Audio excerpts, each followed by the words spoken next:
talk will be lasting for approximately 40 minutes. Then at the end of that, we'll have a break so people can refresh themselves, get a drink, do whatever you need to do. Jessica can have a cigarette and things like that. And then we'll come back and we'll have a Q&A session. So if you've got a question, stick it in the chat to me. I'll write down questions as they come in, and then after the break, I'll read them out for Reid.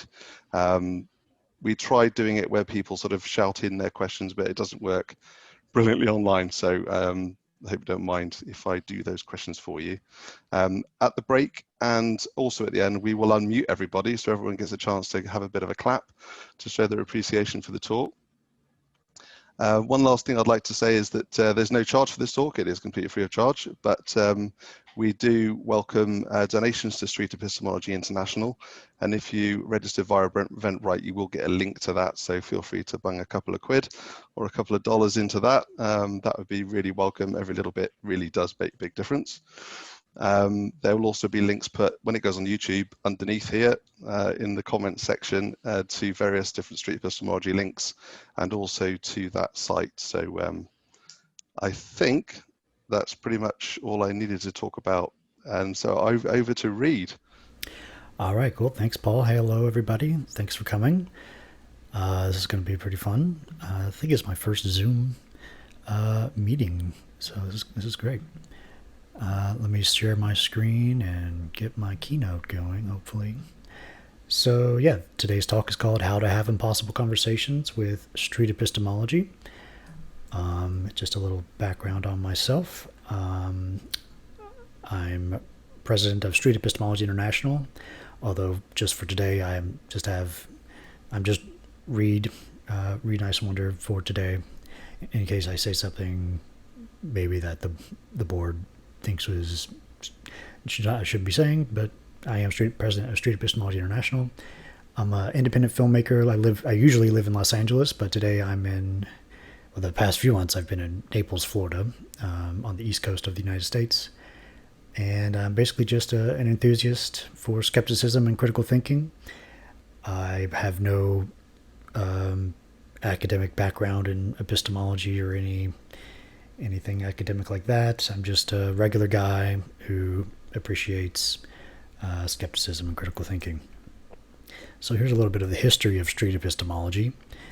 Back in 2013, it originally was coined from a book called A Manual for Creating Atheists from Dr. Peter Boghossian. I learned about it then, but I didn't really get into SE until maybe a year later, around January 2015, when I stumbled across some videos from this guy named Anthony Magnabosco. He had, at this point, maybe 100 videos, 80 to 100 videos. He'd been recording all of 2014, just after he had read the book. And I had by the end of the first week that I stumbled across these videos, I had watched all of his backlog, many hours of videos. They were so good. And then later on, by the end of 2016, I started my own YouTube channel, Cordial Curiosity, where I did a similar thing to Anthony. I went out to, in Los Angeles, a public park, Griffith Park, and set up a table with some GoPros and started recording my own conversations. So it's been going on for the past 4 years. I've had this YouTube channel, usually going out once a week or so for a few hours when I, outside of a pandemic.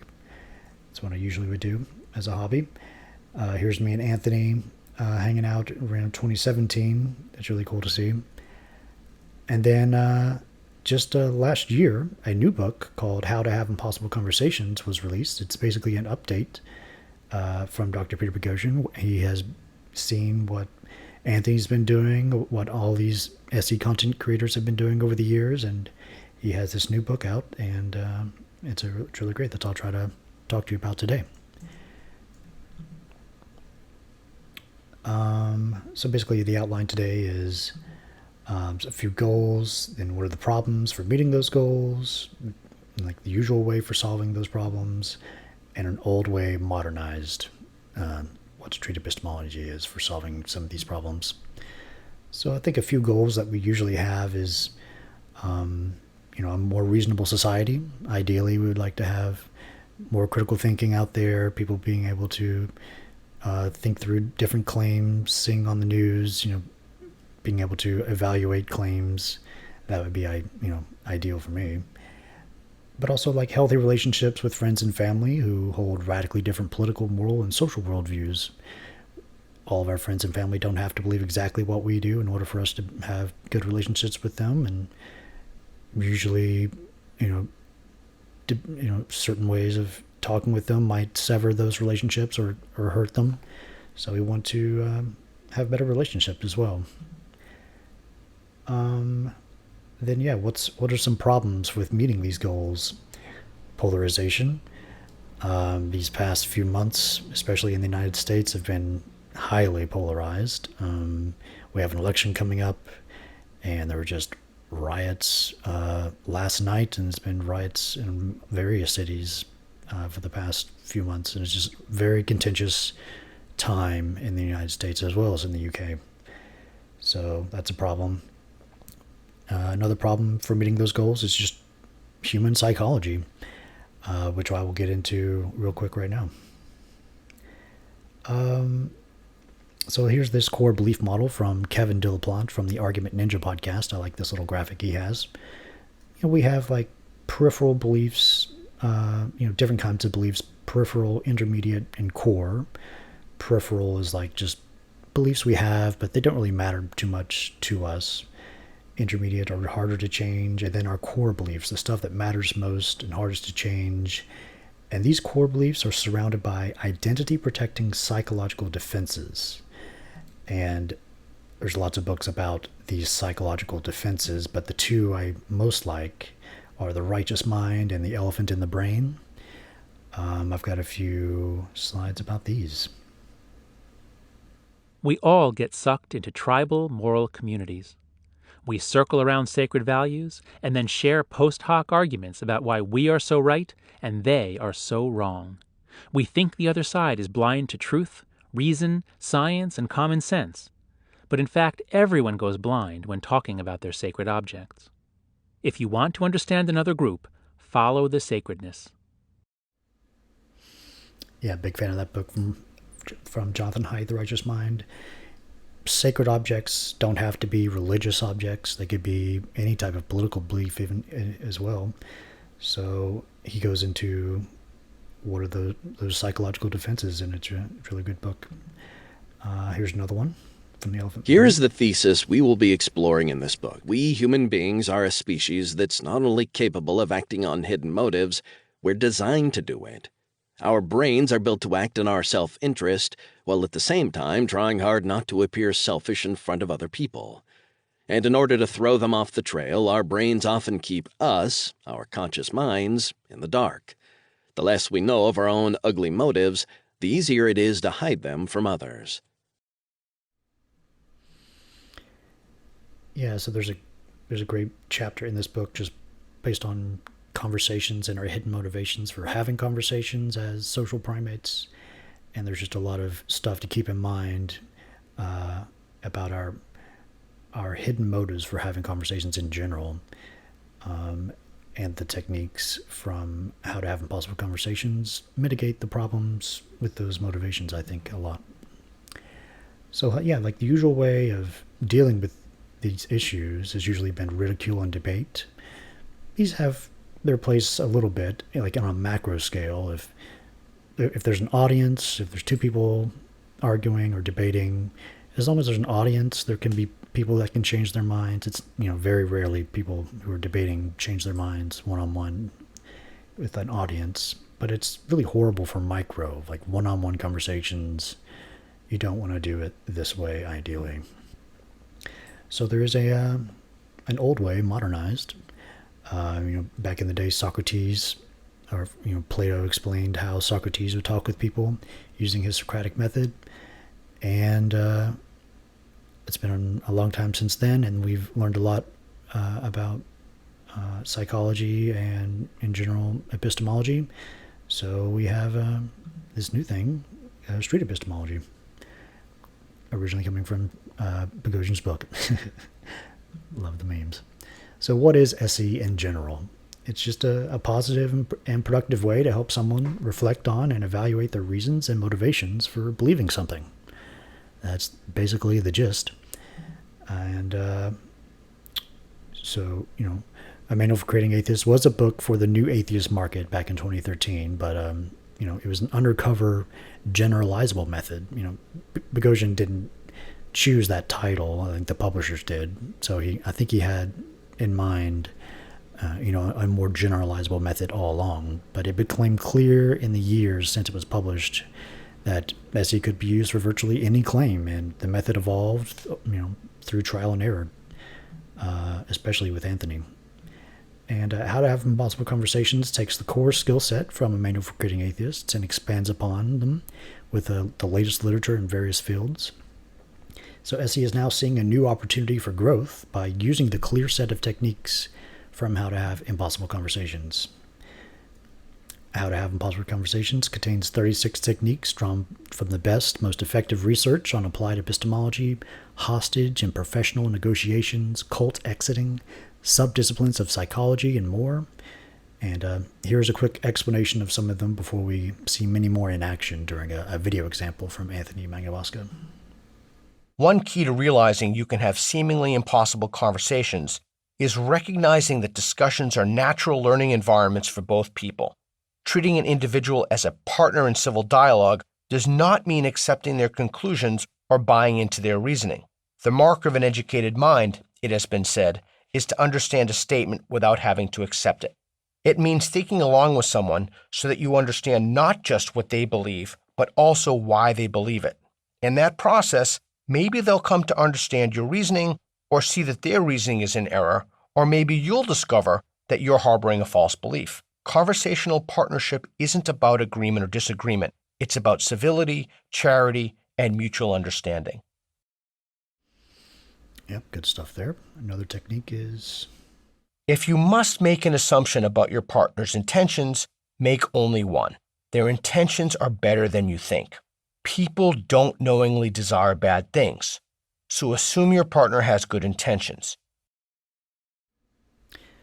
Yeah, in addition to a certain skill set that SE has, it's really also about attitudes and having, seeing your conversation partner as having good intentions for whatever they think is the case also helps. It goes a long way. Another one?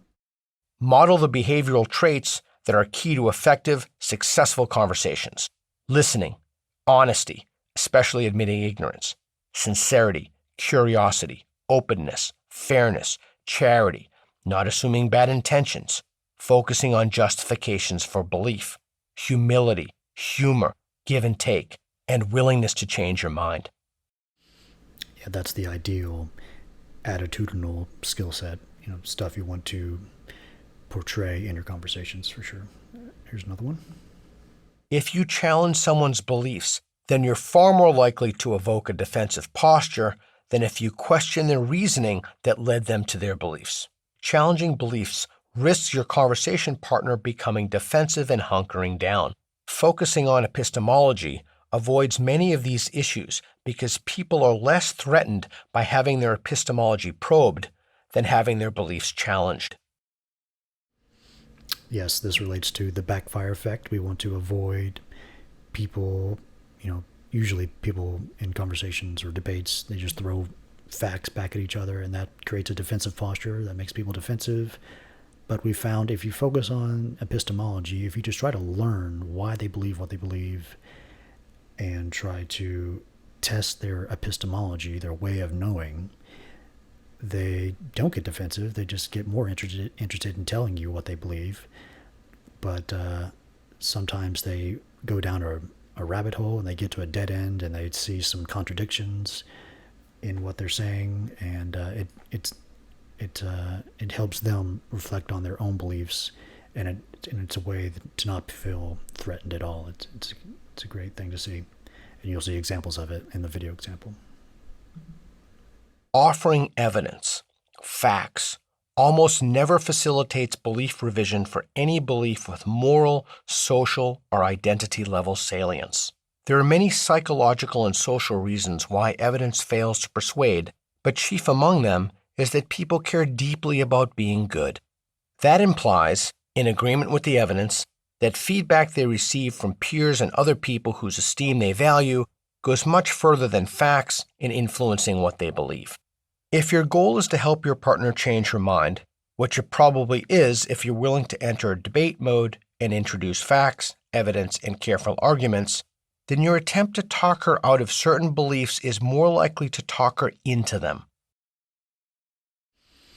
Yeah, this is the hardest thing for most people, is to avoid facts, to avoid trying to teach someone. If they just knew this one thing, this one piece of information, then of course they would change their mind. But after hours and hours of, in-person practice and just seeing all these SE videos, and just probably in your daily life, you've tried to give someone a fact or information and they just double down, and they just become more defensive. So we try to avoid facts, not in our own lives. We still want to go, have our beliefs based on evidence. But when talking with someone who believes something you don't, it's not the best to go with giving them facts right away, unless they ask, and unless various other ways we can get to facts, but don't just straight out give them facts immediately.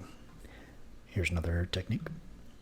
The single most effective technique to instill doubt and help people change their minds is to ask, under what conditions could, whatever the belief is, be wrong?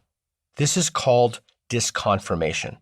We often try to change someone's mind by endeavoring to teach something, usually by presenting evidence, or attempting to persuade someone to adopt an alternative belief. That is, we deliver a message. This is a mistake. If your goal is to help your partner revise her beliefs, the easiest and fastest way to do this is by asking disconfirming questions. Yeah, this is a very powerful technique. Instead of sending a message, as he says, we want to instill doubt and help people help themselves rethink whatever they believe. And once they doubt a little bit about what they believe, just walk away and end the conversation for now, and ideally have more conversations later. But instilling doubt and letting them change their minds if they want to on their own when they feel safe to do it. Here's another one. If you're engaged in a moral conversation, your discussion is always, whether overtly or covertly, about identity issues. When you're talking to an ideologue or anyone else, it might appear that the conversation is about facts and ideas, but you're inevitably having a discussion about morality. And that, in turn, is inevitably a discussion about what it means to be a good or bad person. Decoding this connection is vital. Yes, the last chapter deals with master level techniques, and these last two techniques focus on values, and those go a long way if you get someone who's really stuck on a belief, really ideological, focusing on values, switching to moral epistemology. It's like a magic trick, doing this type of technique. So it's hard to do. It's very rare, but it's a really good skill set to have. What's next? The video example. So I have a video from Anthony Magnabosco, and I have little graphics at the bottom to show whenever Anthony is doing a certain technique, you'll be able to see what he's doing. I wish I could show you what the list of techniques are. Let me see if I can put that in the chat. So there'll be a little number at the bottom of the left side of the screen when you watch the video, and you'll be able to see what Anthony is doing, and then I can explain more at the end. So this is maybe 15 minutes. So here we go. I remember you. I do. You're Maritza. Yes, actually. It's good to see you again. Nice to see you. Thanks for coming back. Nice. What have you been up to? Work and school. Work and school. Finals is next week? Well, for me, it's this week. Okay. Because there are a lot of essays. Well, if I remember right, we chatted maybe 3 weeks ago to a month ago, maybe. It was a while ago. It was. It really was. And if I remember right, we didn't even talk about a specific claim. No. It was a broader discussion about truth and whether a person should value it. Whether you prefer knowing the truth, even if it would cause you to not believe, to lose a belief. Mm-hmm. So do you want to keep on the broader discussion of truth, or do you want to shift to a particular claim that you've been thinking about, maybe something that you've been thinking is true and now you're starting to question or wonder about, or something else? You got full control over the topic here. That's the amazing part of this conversation. I mean, we can focus on a specific thing, because I've been thinking about how I personally believe, like, that spirits can come back and, like, are with us, whether it's, doesn't mean I, like, practice it every week, but I believe it's a big possibility. You think it's possible that spirits can come back Yes, like, to us after a human body, after a human dies? yes. Okay. Anthony's repeating back. And you said keeping something like, Rappaport's I'm rules. not... I don't, like, actively, like, do, like, a whole, like, trying to talk to them, but I believe they're there.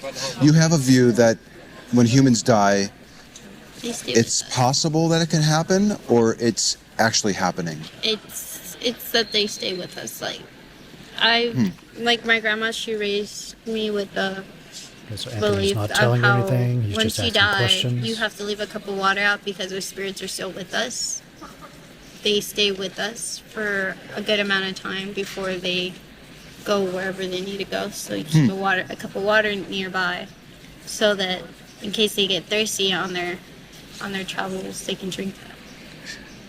Your grandma advises leaving out a cup of water for spirits, because after people pass, they don't necessarily go away They right away? don't go away right immediately. And what's the Stay with purpose of the water? In case, like, they get thirsty in their travels, they can drink water. If they get thirsty during their Anthony's travels. Body language, modeling. away Okay, to so be hearkening thinking. back to our discussion about truth, if you were to come to the realization that you don't have a good reason for thinking that this is true, painful as it might be, would you be willing to abandon your view or significantly lower your confidence in it? I think if someone proved to me and came and told me that it's not true, I would believe less in it and would practice it less. I wouldn't practice it. Well, let's get a sense of how sure you are that this really is true. I'd like to propose a scale of confidence in the claim that it's factually true. Introducing scales. 0 to 100, and 100 would be, there's no question in my mind, there's no doubt. I have 100% confidence that it's real and true. And then 0 would be, all I have is questions, all I have is doubt. I don't think that it's true. I would be like a good 90. Okay. A good 90. You have a 90% confidence that spirits Yes. come back to us after people die. And in order for you to move, correct me if this isn't what you're saying, but you were talking about, it would need to be proved to me that it's not true in order for me to budge off of my current level of confidence. Okay. It sounds like you would require evidence to move you down. Did you use evidence to move you up? Not scientifically based evidence, but personal. Like, personal experience as to what I've seen and also what I have seen others witness. You've had a personal experience, and then you've also heard reports of other people who have had personal experiences? Yes, like, Personal experiences in epistemology. so now my mom's room won't stay locked sometimes. Like, the door, we'll lock it, and at middle of the night we'll hear the footsteps and the door opens. It's a way to know. Huh. And then sometimes we can hear my grandpa, like, calling up to us. So we leave a cup of water by his picture. Interesting. Did this stuff start happening within, like, immediately after he passed away? Does it still continue to this day? Yes, sometimes. We can hear, like, the footsteps. Okay.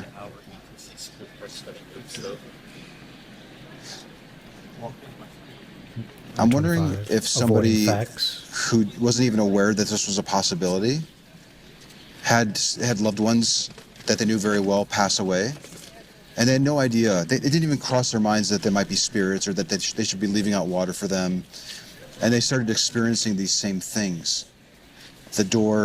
A locked door, finding its way open, hearing what sounds like footsteps in the middle of the night or something, or maybe during the day. I don't know what time of day we're talking about here. But they're experiencing the same things that you are experiencing. There's no doubt in my mind that you're experiencing something. If they were to experience the same thing, and yet they weren't aware of this concept of spirits, how do you think that they would respond to it? What do you think might go through their mind? But maybe something's faulty with the door, or that, or maybe that they're sleep deprived or still sleeping, I think. Maybe there's a problem with the door, maybe they're sleep deprived. Yeah, or like they're just tired and they think they're hearing things. Tired. Okay.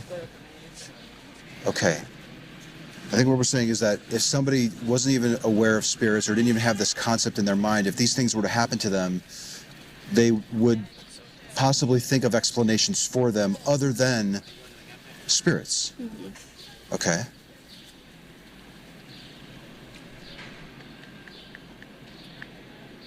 If you weren't exposed to the idea of spirits, do you think that you would be coming to the similar conclusions that they might, or something else?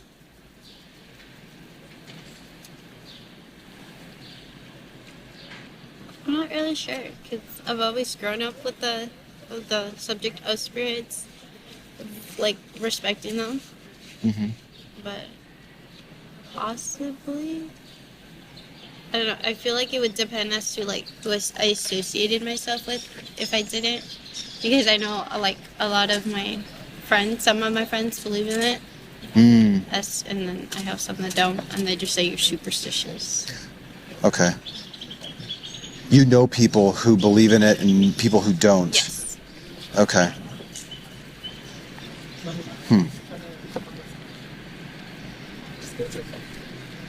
Do you think that what you're designating as evidence warrants being 90% confident that it's real and true?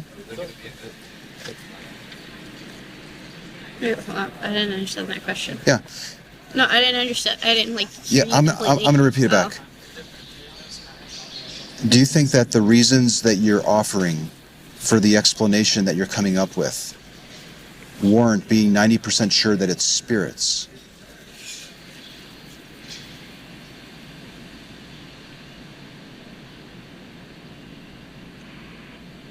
Brace the pause. Like the explanation against it, like. I guess I think here's where we're at. We recognize that there might be people who were told about spirits, like yourself, and people that aren't told about spirits.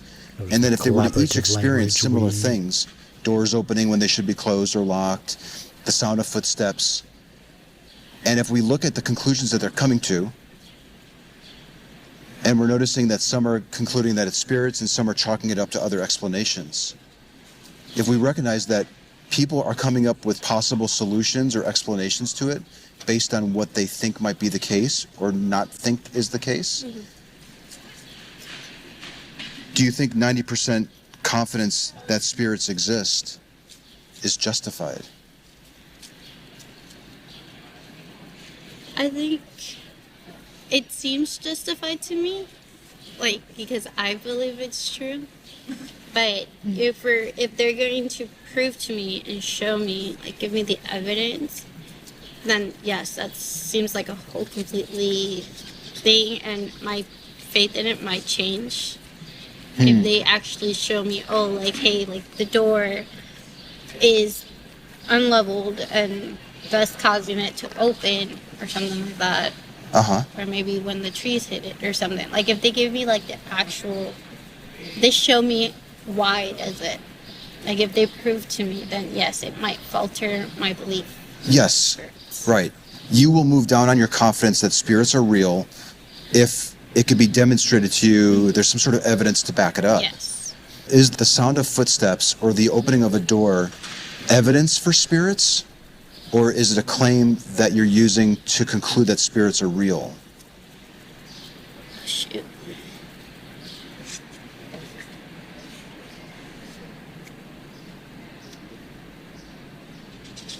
I believe it would be evidence because I've experienced it and I haven't been proven wrong. But it's a good question. Right now I'm thinking, I forgot that you do this. Right now, that's gonna be in my head all day.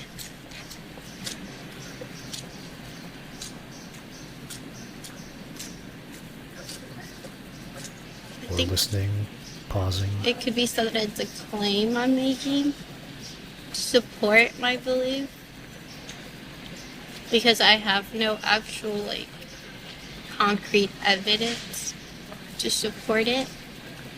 But at the same time, there's no concrete evidence to go against me. Yeah. So I would say it's a claim then. I'm claiming it to be to spirits. You're claiming it to be spirits. Yes. Right, so you hear footsteps in the middle of the night or whatever, so whatever time of day.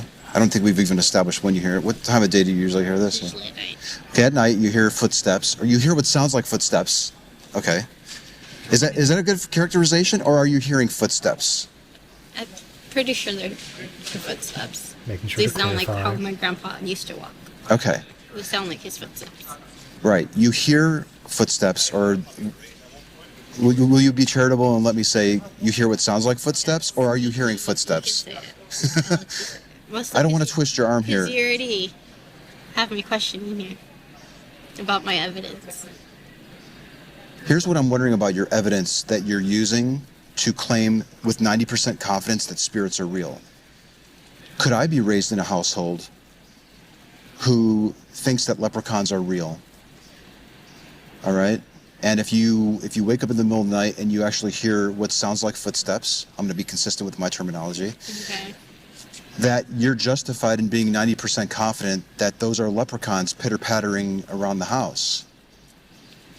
Would I be justified in my 90% by calling the sound of footsteps evidence to justify my claim?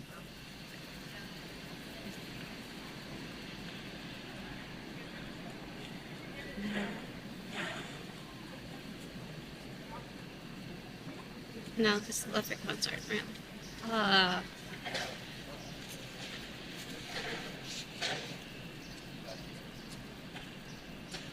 Okay, now I see what you're doing. What am I doing? So it's mostly like saying that I'm claiming my evidence to be that because I believe in it so much. When in reality, the evidence I have is something that you can shift to say it's anything. So it's not really proving it's spirits.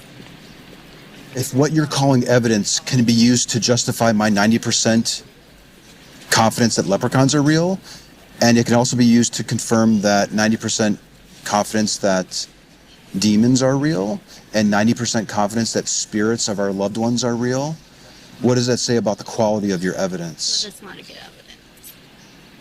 It's not. It doesn't have a strong base because it could be used for anything. Mm-hmm. Okay. Now, if that's the case, is this moving too fast? No, but I'm questioning everything. Mm-hmm. Questioning my belief. That tends to happen when people talk to me. Yeah, I forgot about this part. Let me ask you one more question. Okay. My question to you is, now that we've talked and we've explored the quality of the evidence that you're putting forward, and you may have other pieces of evidence, but we've kind of just examined one, but we might be able to overlay the same template to all the little bits of proof or evidence that you're saying. Do you think a 90% confidence that spirits are real is justified? After talking to you, no, I do not. Because you've shown me that my evidence isn't as concrete as I thought it was to be. But instead, it's evidence that can be used to explain either a lot of things that would just doesn't make sense. That you were here, that you were there. So I'm no longer, I don't feel 90% confident now. Okay. Well, let's end it on that note, and then maybe we can meet again for a third talk. Rethink all this again. Until next time. Until next time. Until next time. Maritza, wonderful chat. I'm always leaving this very questioning everything. Well, then I'm doing my job if that's the case. You are. See you around. There you go. That looks very simple, but they're just different techniques he's using throughout this entire conversation. And this was recorded 6 months before How to Have Impossible Conversations even came out. So you can see the similarities between what SE has become since 2013 and what the new book has in terms of various techniques. It's very similar. So, yeah, there's just a lot there going on. He was repeating back, really just listening and asking questions. He wasn't telling her anything. He wasn't giving her any facts. And she came to the conclusion herself that she should not be 90% confident. A classic technique in SE is the use of scales, asking what people's confidence is. And then we can kind of track our effectiveness from the beginning of a conversation or a set of conversations over time. That really helps a lot.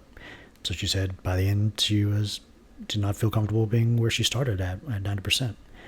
And it's really all she did all the work, really. She was thinking and reflecting back on what she was thinking her evidence was, and the quality of her evidence was just a little bit of questioning. That's the power of SE, and ideally we let her go on and think about whatever she wants to think about with that belief, and possibly come back with more evidence, or possibly changing her mind and lowering her confidence even more. She can do that on her own.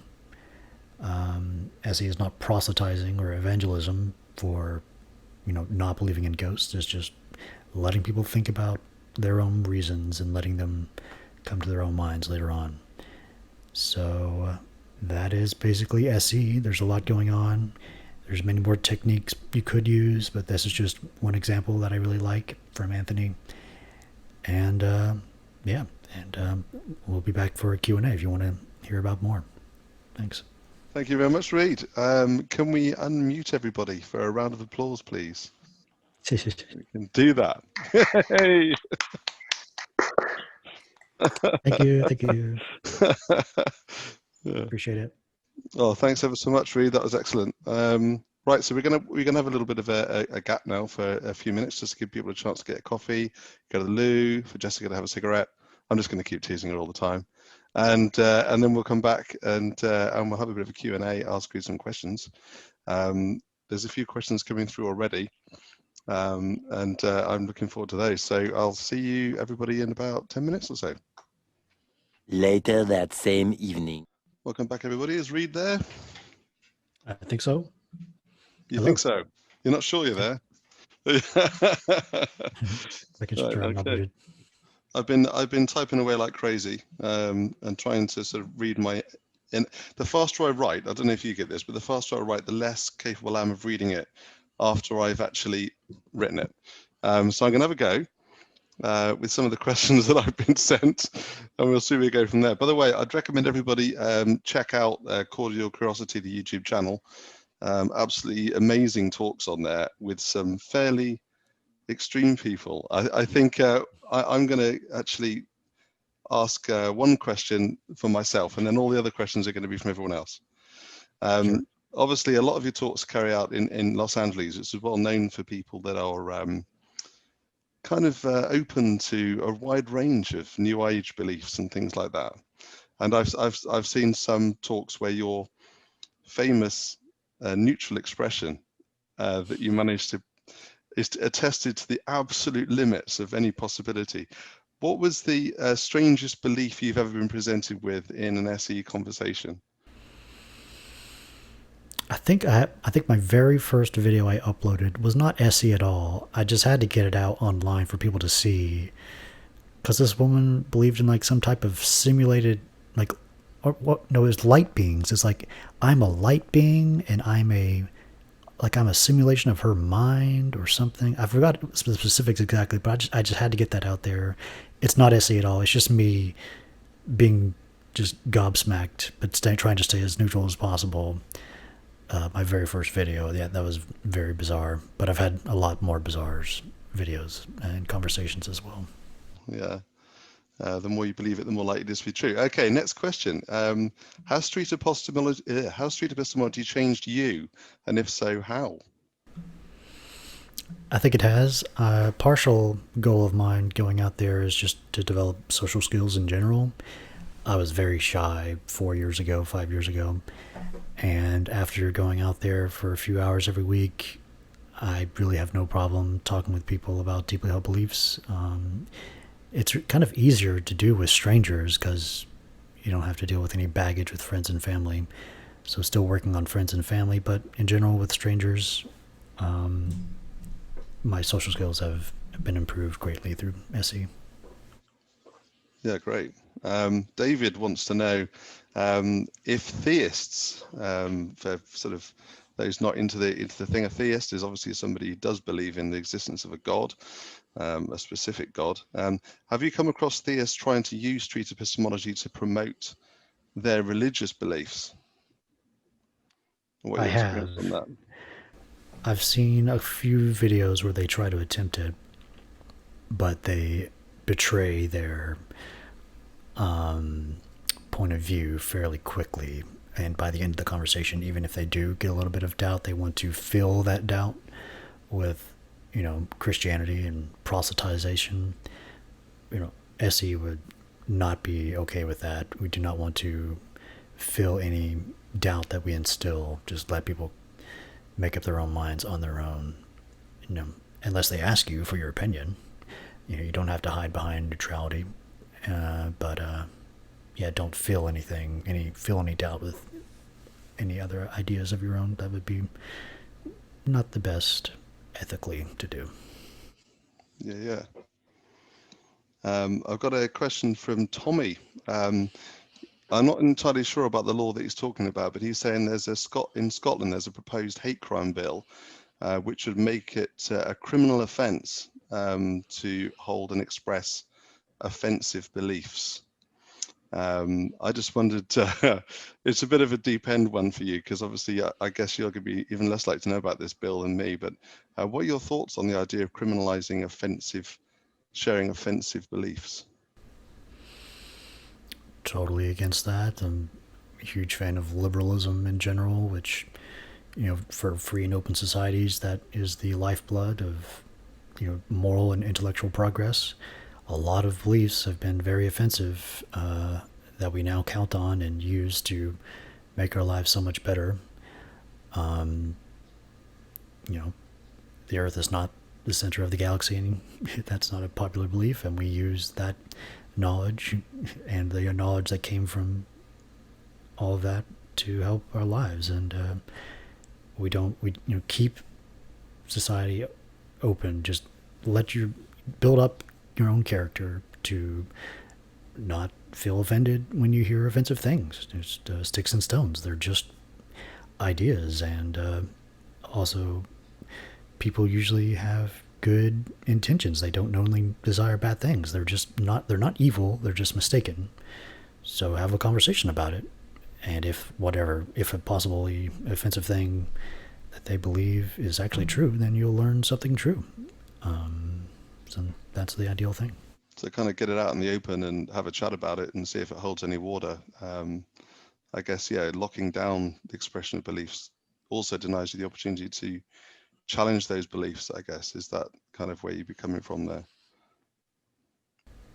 Yeah, and with also John Stuart Mill on Liberty says, any false belief can be used to see the living truth. We don't want to have dead dogma in our head. Hitler was bad as a dead dogma. Well, who is Hitler and why was he bad and what did he believe? We want to know exactly what he believed. which is offensive, but we want to know that, and we want to have those ideas in our heads and why they're wrong as clear as possible. Bingo, yeah. Ben is asking, after a few sessions of SE, I think I've added that bit on the front, do people sometimes walk away from an SE conversation lacking confidence in any kind of belief they might have? Do people become less certain of their beliefs in general after going through some SE conversations? That's very common. Mm-hmm. Yeah, the Maritza obviously left a little bit less confident in her 90%. That's just great to see. And it's not like we want to make people doubt something true. Just like everyone doubt everything. We want to proportion our confidence to the evidence. And if for some reason our evidence is not of a good enough quality to justify a belief, doubt it, then go on your own and find better reasons and proportion your confidence that way. Yeah, David's asking a good question. He said, are you not aware of any examples on YouTube videos or anywhere else we can get some information on senior church people going through an SE process? Yeah, that would be amazing. Yeah, that's not too common. I have, if you search my name and Jonathan McClatchy, I tried to do that once. It's the same as like any other random person, really. It gets down to testimony and personal experience.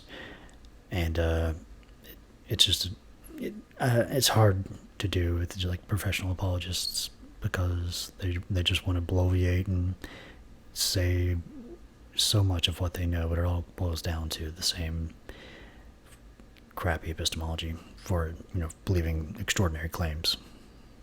Yeah, David actually put a follow-up on there. I think is quite amusing, a bit esoteric, but it says a rerun of Wilberforce and Huxley using SE might be an interesting one to watch.